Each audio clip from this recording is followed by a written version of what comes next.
Hello ladies and gentlemen, and welcome back to the 12 Days of Brilliance. Today in day 6 of our web video series, we present to you how to add some festive holiday lights to your holiday project.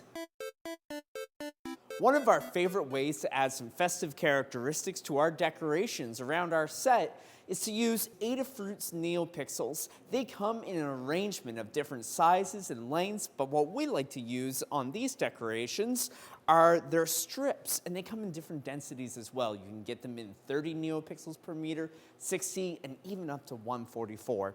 But what makes it really interesting is this little guy here. Let's zoom in and take a look.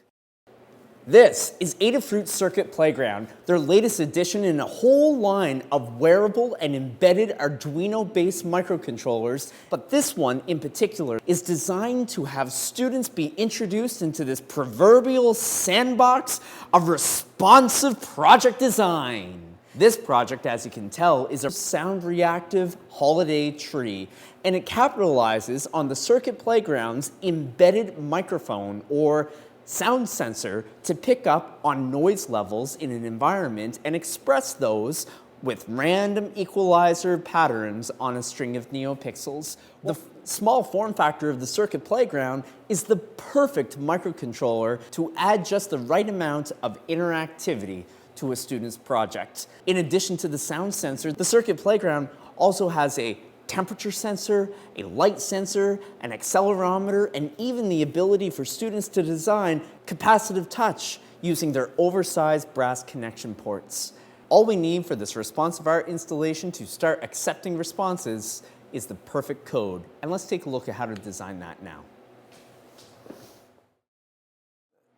Those of you just getting started with Arduino-based projects may become overwhelmed with the text-based coding rather than dealing with Scratch-based coding. While there are some online alternatives like ArduBlock that offers a drag-and-drop block-based system for coding in Arduino, it's really a good practice right now if you are interested in upping your coding game to get started with a little bit more of a text-based coding language, and Arduino is a great place to start.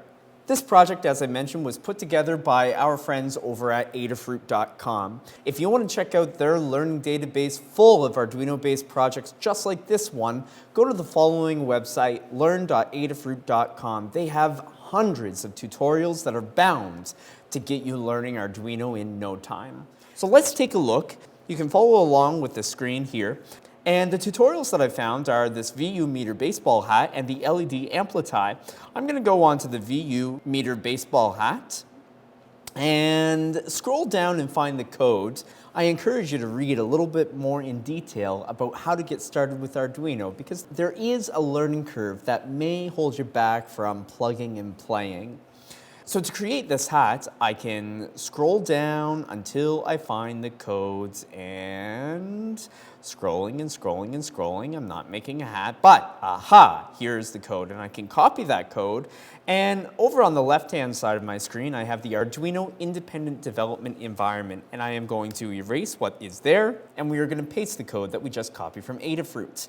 And if we scroll up to the very top, we can see a few things that are highlighted here, and that explains what the code is going to do. We don't really need to pay attention to that. But what we do need to pay attention to is the pin that it is using for the mic input, as well as the number of Neopixels. Now, I have counted the number of Neopixels here that we are using is 30, and the mic pin that we are using corresponds to the mic pin on the Circuit Playground, which is A4. So rather than the code being A9, I'm just going to change that to A4. That's where it's grabbing the sound level signals from. And the final parameter that I have to change is where the microcontroller is sending the signals out to the Neopixels. And for this project, I can see that we used 6. It really doesn't matter, and so I'm going to change that number to 6. What you now are able to do is upload that using a micro USB cable and a few more instructions that you can find within the tutorial that's linked below. I really encourage you to get out there and make an embedded system using the Circuit Playground and Neopixels and really make something brilliant. Thank you very much for joining in on this edition of the 12 Days of Brilliance. Brilliant Labs in honor of the holiday season and this web series, we are issuing a challenge to all of our viewers. If you click on the link below, you will be taken to a form that you can fill out, and upon submission, Brilliant Labs will review it, and then some of our lucky viewers will receive Brilliant Labs support in the new year to complete your project. Check back tomorrow and best of luck with your Hour of Code initiatives this week.